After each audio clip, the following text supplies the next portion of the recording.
Okay, So, hello hello everyone. everyone, Welcome welcome you you all. all to this maths channel SRP Maths.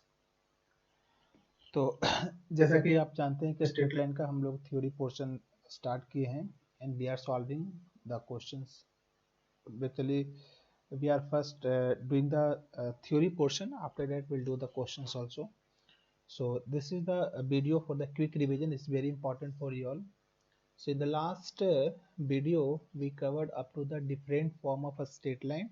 So converting the standard form into the different form, right? यहाँ तक hopefully if you all remember. So next आगे बढ़ते हैं. First we'll select from here 1 minute. Yes, fine.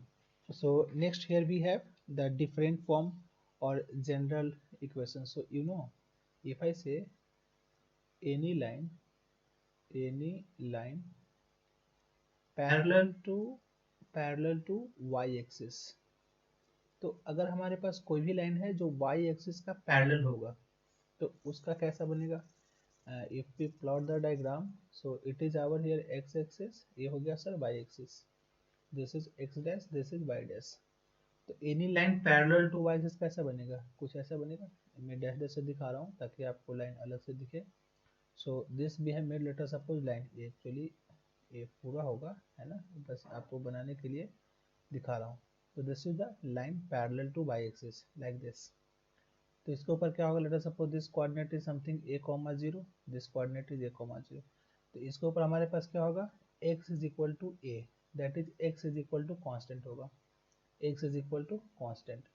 तो any line parallel to y axis का equation क्या हो जाएगा, x is equal to some constant, it may be a और b, whatever you want to say. Here we have taken a, so x is equal to a is the line parallel to y axis. So this is the equation of line parallel to y axis. Line, this is the symbol of parallel to y axis. ठीक है ना. अच्छा, can you tell चलिए मी इसका इसका slope क्या होगा. तो slope of this line is undefined, क्योंकि y आई एक्स एक्सिस का इट सेल्फ स्लोप क्या होता है, undefined.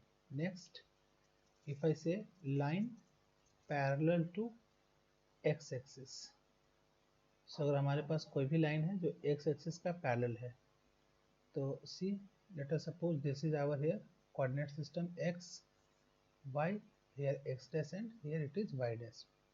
So if any line, let us suppose this is the line we have made, this is the line, so this is the line parallel to x axis. Let us suppose this coordinate is 0 b. तो इसके ऊपर आप कहीं भी चले जाओ, late us suppose taking this point, तब भी इसका y कोऑर्डिनेट क्या होगा, हर जगह पे b ही होगा. तो आप इसके ऊपर कहीं चले जाओ, you will get everywhere its y coordinate will be b only. Okay or not? 1 minute.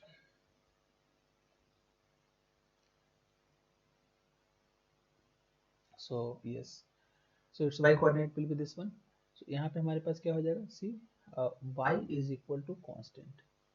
So any line parallel to x, ऐसे इक्वेशन क्या हो जाएगा, y equal to constant या y equal to b.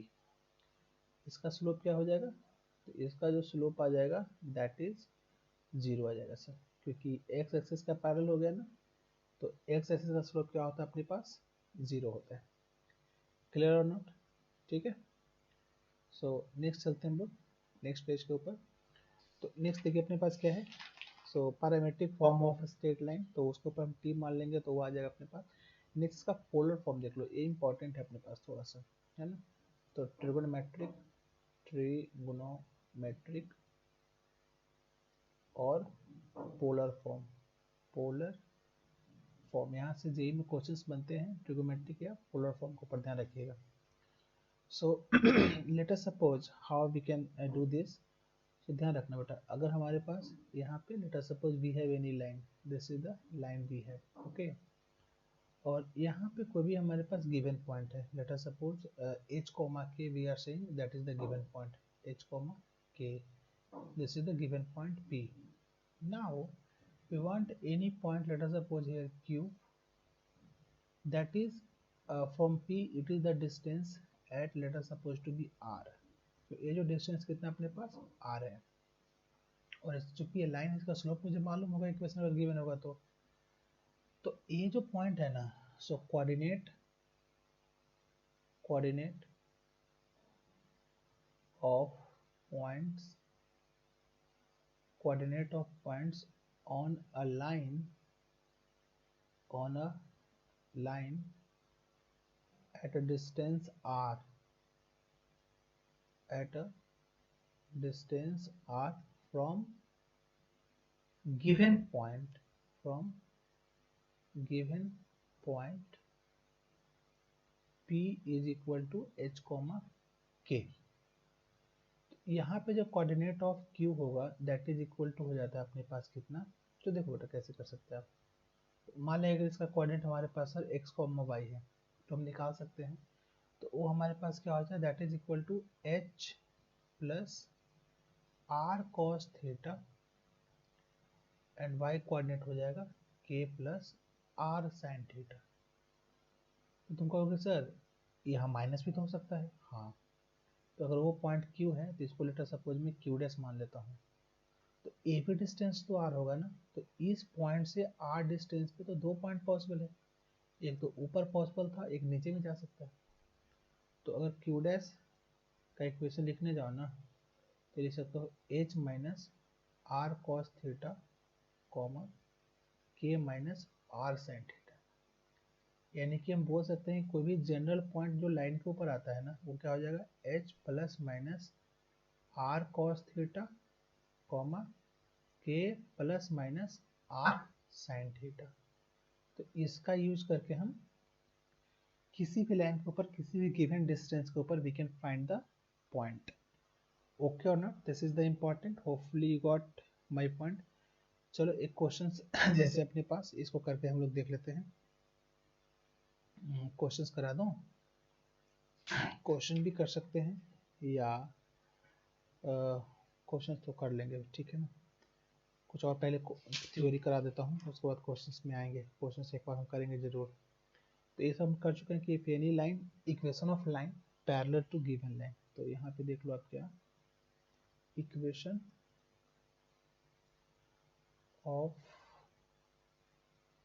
Line parallel to given line है ना।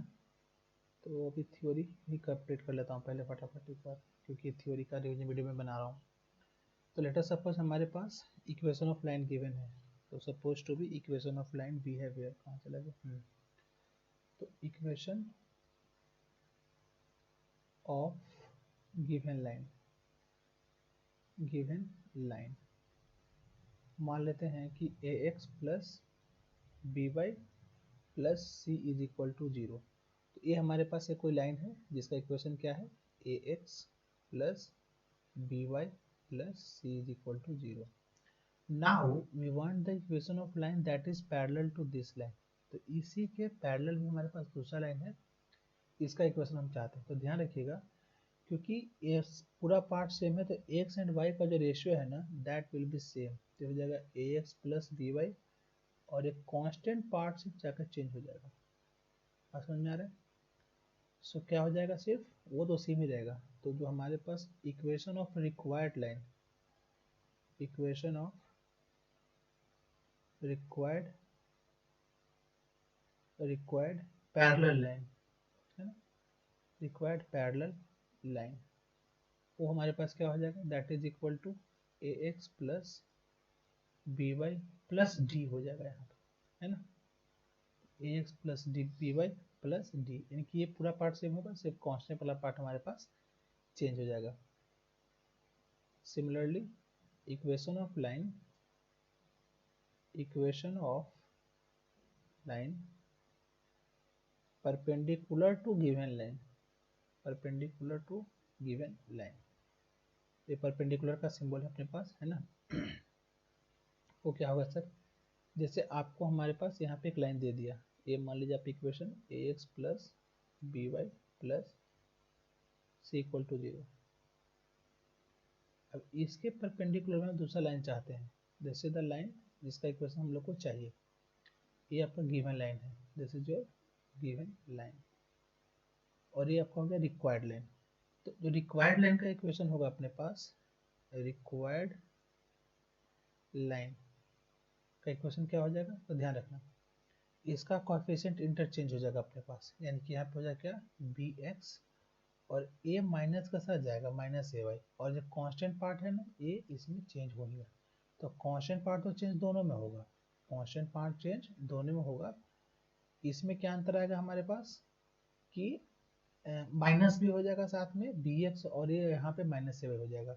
इसमें first to same रहेगा और सिर्फ कांस्टेंट पार्ट चेंज होगा, तो ये आपको ध्यान में रखना है, ठीक है।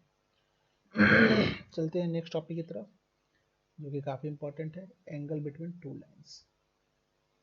Angle between to given lines.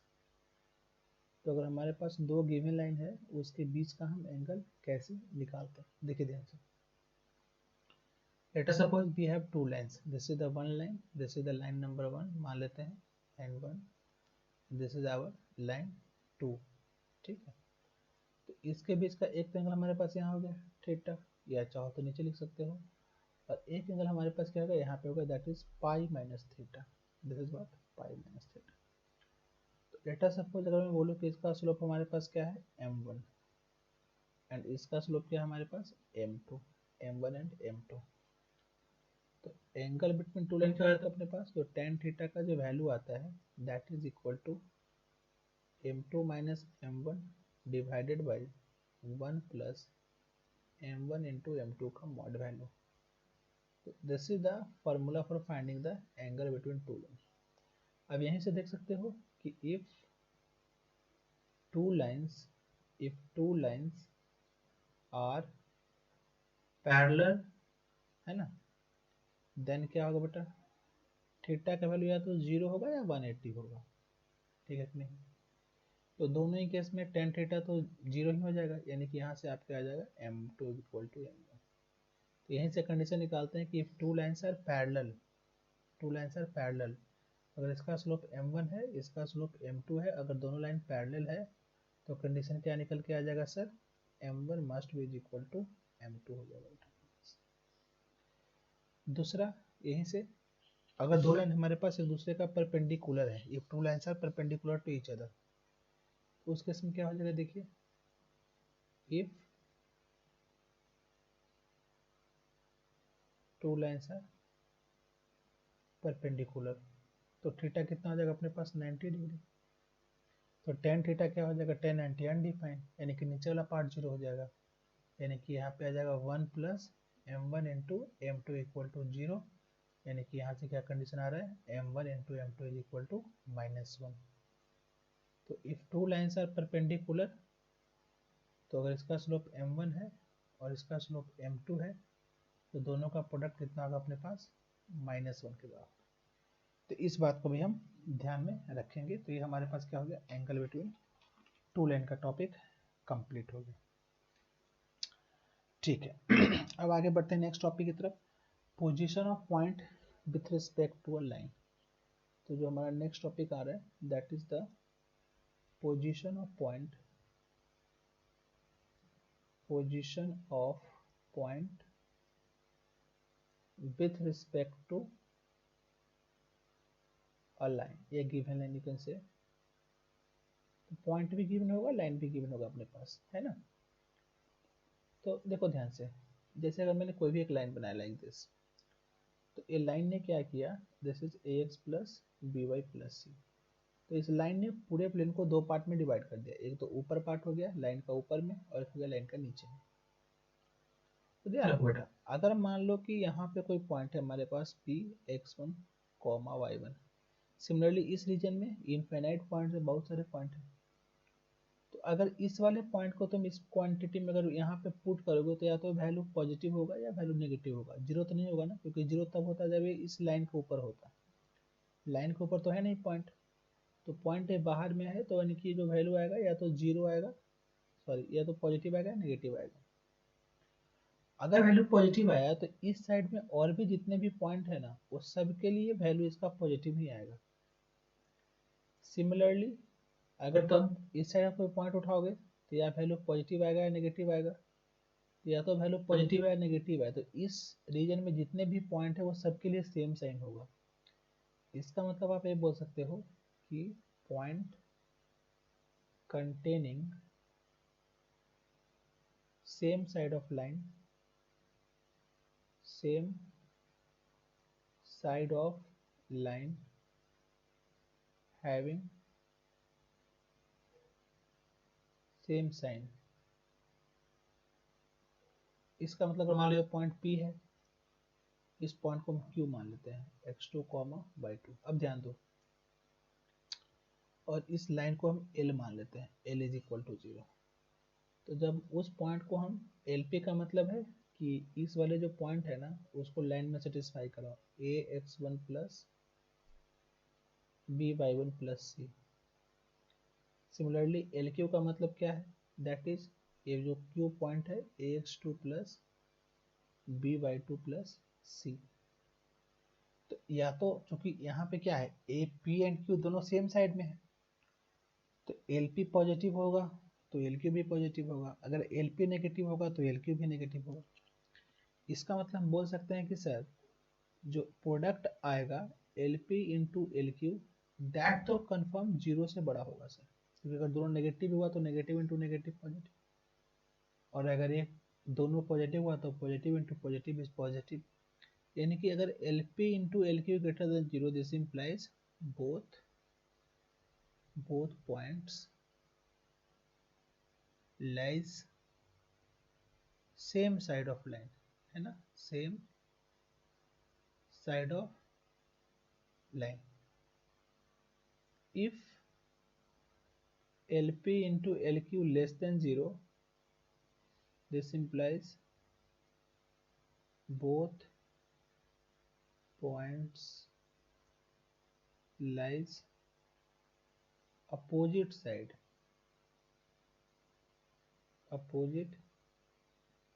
of line।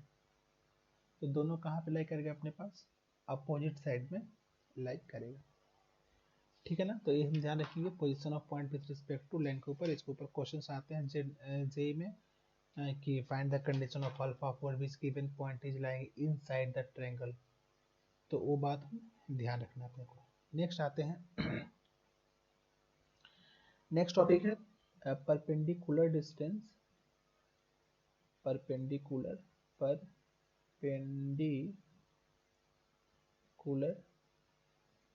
Distance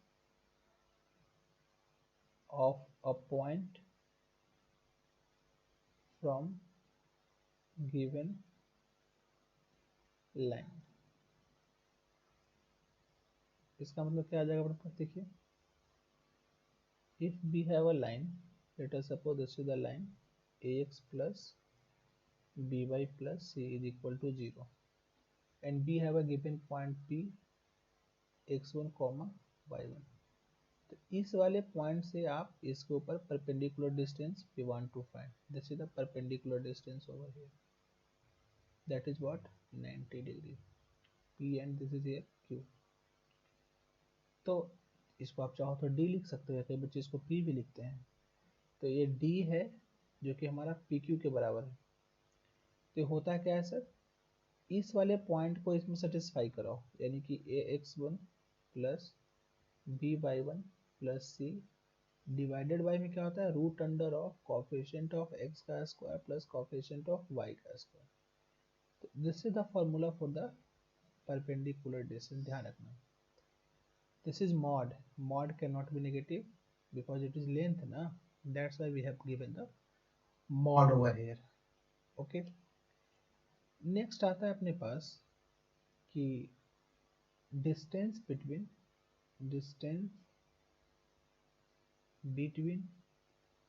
two intersecting line तो 0 हो जाएगा, that is equal to 0। next distance between two parallel line। तो let us suppose this is the we have first line and this is we have second line। तो इस line का equation हम मान लेते हैं क्या, that is ax plus by plus c is equal to 0। या चाहो तो c1 मान लो। इसका इक्वेशन मान लेते हैं ax plus by plus C2 is equal to 0। तो both line are what, parallel. तो दोनों के बीच का परपेंडिकुलर डिस्टेंस है ना, उसको आप मान लो d। तो this distance is what here we have d। तो ये d का वैल्यू क्या हो जाएगा अपने पास, mod of C2 minus C1 divided by root under of a square plus b square। So this is the value of our perpendicular distance between the two parallel line। easy है ना? hopefully you all getting this concept, this point which is the very important। ठीक है, so ठीक है, next बात करते हैं हम लोग concurrency of straight line. Concurrency का मतलब क्या है कि अगर तीन लाइन एक ही पॉइंट से पास हो तो concurrency, CONCURRENCY, concurrency of straight line. Straight line तो दो पॉइंट में कंकरेंसी की बात होगी क्या, तो दो पॉइंट तो सर हमेशा कंकरेंट हो सकता है, मतलब अगर वो पैरेलल नहीं है तो। कंकरेंसी जनरली हम लोग तीन पॉइंट में बात करते हैं, if three points are given. ठीक है, तो देखिए लेट अस सपोज हमारे पास this is the first line, this is the second line, और एक और कोई लाइन मान लेते हैं अपने पास, this is the third line here we have. तो this is the L1, this is the L2 and this is here we have what, L3। L1 का इक्वेशन मान लेते हैं, let equation of line 1, equation of L1 something A1x मान लेते हैं plus B1y plus C1 equal to 0। अच्छा, ये जिस पॉइंट पे इंटरसेक्ट करता है इसको हम लोग क्या बोलते हैं, point of concurrency. This is called point of concurrency, CURRENCY। अगर हम बात करें क्या, equation of line 2, equation of L2 line, second line, तो इसका इक्वेशन क्या मान लेते हैं, A2x plus B2y plus C2 equal to 0। Similarly let us suppose हम बात कर लेते हैं क्या, equation of line 3 L3, that is supposed to be A3x plus B3y plus C3 is equal to 0। तो first equation, this is your second equation, this is your third equation. So if three lines are concurrent, इसका मतलब क्या हो जाएगा, जो इसका coefficient का जो डिटर्मिनेंट बनेगा ना, A1 B1 C1, A2 B2 C2, A3 B3 C3, इसका जो डिटर्मिनेंट आएगा that value will comes out to be 0। तो this is the required condition for the concurrency. ध्यान रखना, अगर सर लाइन पैरेलल हो जाएगा तब भी एक कंडीशन हमारे पास आया, तो ये चीज ध्यान रखना पड़ेगा कि its determinant is 0 but it should not be parallel. तो ये वाला पॉइंट यहाँ पे मैं लिख देता हूँ अलग से कि ऑल द पैरेलल लाइन, अगर लाइन पैरेलल हो जाएगा, पैरेलल लाइंस, देन इसी को डेल्टा भी बोलते हैं ना, डेल्टा या डिटर्मिनेंट, देन डेल्टा का वैल्यू क्या हो जाएगा, 0। So for concurrency it must ensure that lines are not parallel, क्योंकि अगर लाइन पैरेलल होने से भी अपने पास डिटर्मिनेंट का वैल्यू 0 आ जाएगा और फिर हम बोले कि कॉन्करेंस हो गया तो वो तो गलत हो जाएगा ना। तो ये चेक करना पड़ेगा कि लाइन जो हमारे पास है कॉन्करेंट नहीं है, then only delta will work here. Next बात कर लेते हैं फैमिली ऑफ लाइन के ऊपर। What is this, family of line, family of line important है। तो what is the family, family बोलते हैं बेटा कि हमारे पास कोई ना कोई एक कॉमन प्रॉपर्टी होना चाहिए, कॉमन क्वालिटी होना चाहिए, बोलते हैं उस फैमिली का है। जैसे तुम बायोलॉजी में पढ़ते हो कि ये उस फैमिली का है प्लांट, ये उस फैमिली का प्लांट है, मतलब they having some common property, some common quality, then only those are called the family. तो यहाँ पे भी फैमिली डिफरेंट डिफरेंट हो सकता है। जैसे अगर मैं बोलूँ कि यहाँ पे सर हमारे पास एक पॉइंट है सर, और यहाँ से सर बहुत सारे ऐसे लाइन जा रहे हैं, ऐसे करके बहुत सारे लाइन अपने पास जा रहे हैं, लाइक दिस, ऐसे करके। तो this is the L1 letter suppose and suppose to be L2। तो मैं बोल रहा हूँ कि दो लाइन के पॉइंट ऑफ इंटरसेक्शन से पास होने वाला जितने लाइन वो सब एक फैमिली का हो गया। क्या फैमिली हो गया सर? तो सारा का सारा पॉइंट इस वाले, सारा का सारा लाइन इस वाले पॉइंट से पास हो रहा है, those all belongs to the same family.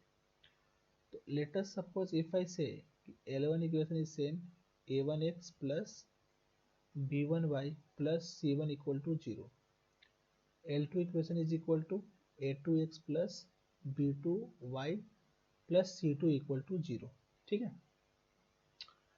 And तो all the lines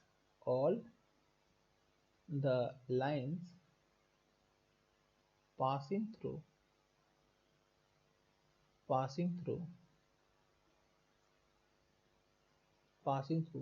point of intersection of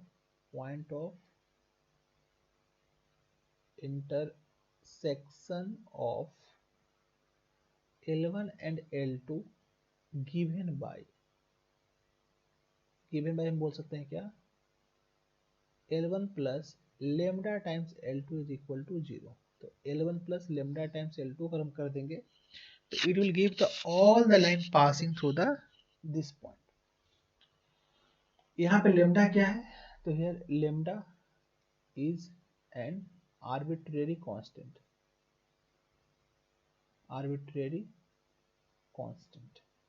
तो यहाँ पे जो हमारे पास लेमडा का वैल्यू है क्या अपने पास, तो लेमडा का डिफरेंट डिफरेंट वैल्यू के लिए डिफरेंट डिफरेंट लाइन आते जाएंगे। क्यों ऐसा हो रहा है? क्योंकि देखो ना, वो जो पॉइंट हमारे पास P पॉइंट जो आ रहा है, let us suppose this point is P, तो इस पॉइंट P जो है इस इक्वेशन में सेटिस्फाई कर रहा है ना। तो लेमडा कुछ भी हो, तो लेमडा का डिफरेंट डिफरेंट वैल्यू के लिए हमारे पास ये जो लाइन आएगा वो यहाँ से पास होके जाएगा।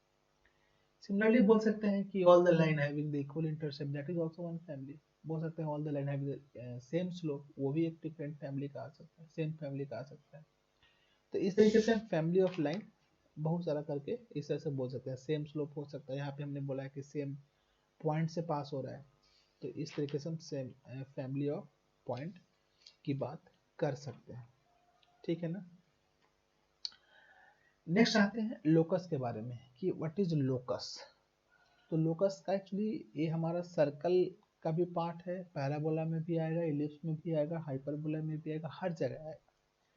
तो लोकस जैसे मैंने स्ट्रेटलिंग के क्वेश्चन बोला ax plus by plus c equal to, that is also one type of locus only. तो लोकस क्या होता है? Collection of point that satisfied the given condition, और ऐसे बोल सकते हैं collection of point that moves in the certain plane under the given constraint. तो गिवन कंस्ट्रेंट को सेटिस्फाई करके जो भी पॉइंट का कलेक्शन बनेगा, वो जिससे जो फिगर आएगा उसको हम लोग बोलते हैं क्या, लोकस उस चीज का। तो शॉर्ट में डेफिनेशन लिख लेते हैं इसका, what is the locus, LOCUS, locus क्या हो जाएगा, that is the collection of point, इसी को सेट ऑफ पॉइंट बोलते हैं ना, कलेक्शन ऑफ या सेट ऑफ, है ना, points moves in a plane under certain condition या restriction, certain condition slash constraint slash restriction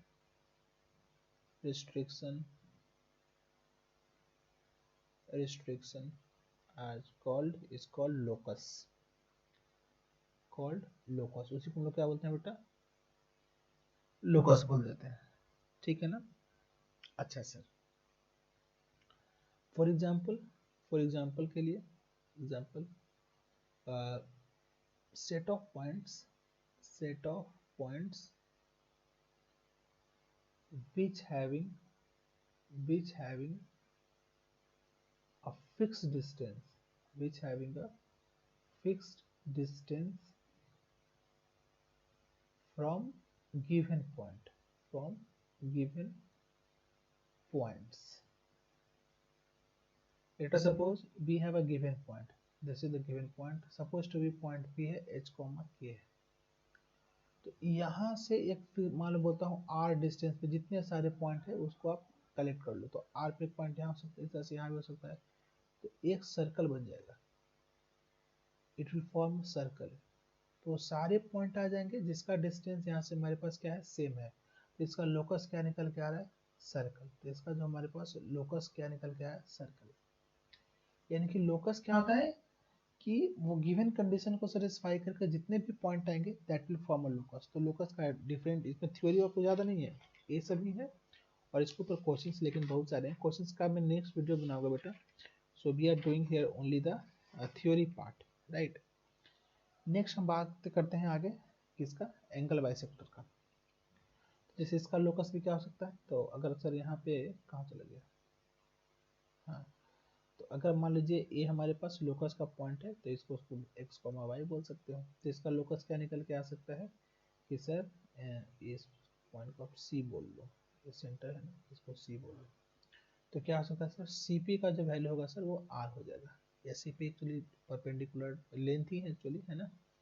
तो क्या हो जाएगा एक्स और इसका स्क्वायर जब करोगे तो सी पी का स्क्वायर जो होगा वो आर का स्क्वायर हो जाएगा. तो यहाँ पे आ जाता है इक्वेशन एक्स माइनस एच का whole square plus y minus k का whole square is equal to r square. So ए इसका रिक्वायर्ड लोकस आ गया, this is the locus of this point. ठीक है ना. नेक्स्ट बढ़ते हैं जो काफी इंपॉर्टेंट है, एंगल बाइसेक्टर की बात चल रही है. Angle bisector, angle bisector, equation of angle bisector. तो let us suppose we have two given line, line number 1 इसको बोलते हैं लाइन नंबर 2. तो इसके बीच का दो एंगल है, एक तो एंगल ए वाला हो गया सर और एक एंगल हमारे पास ए वाला हो गया. तो अगर इस एंगल को हम बोल देते हैं थीटा, थीटा, तो यह एंगल क्या हो जाएगा, पाई माइनस थीटा. तो एक तो बाइसेक्टर इसका बन सकता है, we can get one bisector of this angle, ठीक है. And second we can get the bisector of this angle also. तो इसका भी तो बाइसेक्टर आ सकता है ना हमारे पास, this is the angle bisector.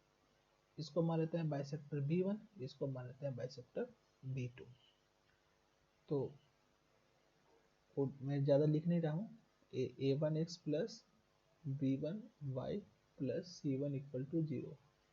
Second जो लाइन है L2 that is a2x plus b2y plus c2 is equal to 0, है ना. तो इसका जो बाइसेक्टर बने ध्यान दो, जैसे मान लो अगर बोलते हो कि यहाँ पे सर कोई पॉइंट P है सर, इसका लोकस लिखना है चलिए ना हमको. तो इसको परपेंडिकुलर डिस्टेंस आप गिराओगे यहाँ से और फिर गिराओगे यहाँ से, तो क्या है दोनों लेंथ सेम होगा, हाँ सर सेम होगा. यानी कि इसका जो perpendicular distance on L1 and L2 होगा दैट विल बी सेम. तो बस उसको इक्वेट कर लेंगे and will get it's equation. तो क्या हो जाएगा सर इक्वेशन, तो कैसे होगा, उसको सेटिस्फाई कराओगे इसके ऊपर. तो क्या हो जाएगा देखो, a1x plus b1y plus c1 whole divided by यहाँ पे आ जाएगा रूट अंडर ऑफ a1 का स्क्वायर प्लस b1 का स्क्वायर का mod. This must be is equal to, अगर हम सेकेंड लाइन पे गिराते हैं तो हो जाएगा a2x plus b2y plus c2 whole divided by root under of a2 का स्क्वायर प्लस b2 का स्क्वायर का मॉड, ये आ जाएगा. अब सर तो मॉड आ गया सर. तो हाँ अब पता करेंगे, क्योंकि यहाँ पे ध्यान दो हमारे पास दो इक्वेशन आएगा, एक तो b1 का आएगा और एक b2 का आएगा. तो here b1 and b2 are the angle bisector, ऐसे का इक्वेशन. सो यहाँ पे लिख देता हूँ मैं, this is the equation of angle bisector, angle bisector b1 and b2. तो b1 b2 का क्या अपने पास एंगल बाइसेक्टर है. कैसे होगा बेटा देखो ध्यान से, तो ध्यान रखना कि हम चेक कैसे करेंगे सर? तो will find the value of a1 a2 plus b1 b2 plus b1 b2। अगर a1 a2 and b1 b2 का अगर इसका वैल्यू हमारे पास पॉजिटिव आता है, इसका ध्यान रखना काफ़ी इंपॉर्टेंट है। तो a1 a2 plus b1 b2 अगर अपने पास पॉजिटिव आ गया, a1 a2 plus is greater than 0, this implies positive sign will be obtuse angle bisector, obtuse angle bisector। कहने का मतलब क्या हुआ? देखो जब आप ओपन करिएगा तो what you will get from here, see कहाँ चला गया, आउट ऑफ कंटेक्स्ट चला जा रहा है यहाँ पे। तो that is what actually a1x plus b1y plus c1 divided by, यहाँ से क्या है, रूट अंडर ऑफ a1 का स्क्वायर प्लस b1 का square is equal to a2x plus b2y plus c2 divided by root under of a2 का square plus b2 का square. So this is the equation which is the obtuse angle bisector. तो अगर हम चाहते हैं कि तो यहाँ पे एक्यूट एंगल बाइसेक्टर कौन हो जाएगा, नेगेटिव वाला।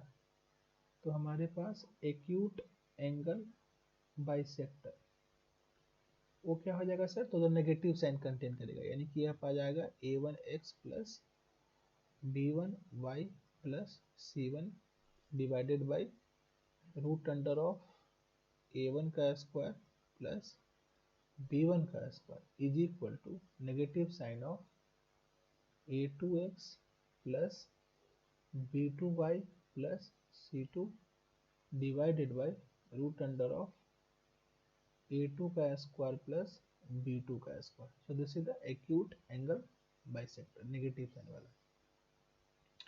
नाउ इफ अगर a1 into a2 plus b1 into b2 check किया और ये वैल्यू मान लो नेगेटिव आ गया, इसका मतलब क्या होगा, this implies negative sine will be obtuse angle bisector, obtuse angle bisector। इसका मतलब है यहाँ बोलो कि ऑब्ट्यूज का फॉर्मूला क्या हो जाएगा सर, ऑब्ट्यूज एंगल बाइसेक्टर का, ऑब्ट्यूज एंगल बाइसेक्टर का, तो that will be a1x plus b1y plus c1 divided by root under of a1 square plus b1 square, और यहाँ माइनस आ जाएगा a2x plus b2y plus c2 whole divided by root under of a2 का square plus b2 का square. तो ये जो आएगा that is the obtuse angle bisector, यहाँ पे आएगा नेगेटिव साइन वाला। और सिमिलरली एक्यूट क्या हो जाएगा सर, तो यहाँ पे एक्यूट एंगल बाइसेक्टर जो बनेगा, एक्यूट एंगल बाइसेक्टर, तो नेगेटिव वाला आपका ऑब्ट्यूज है, पॉजिटिव वाला हो जाएगा acute.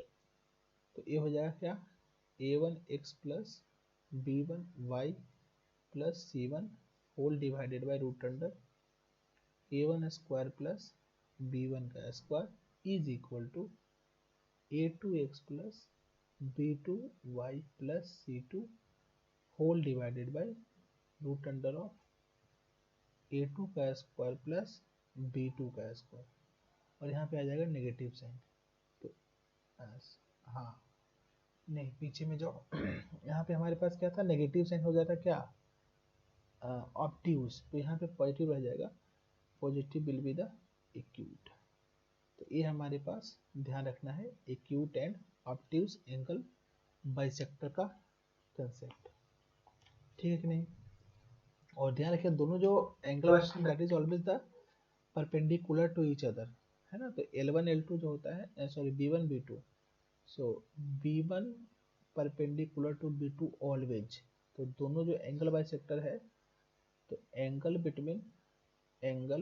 Between acute and obtuse angle bisector is always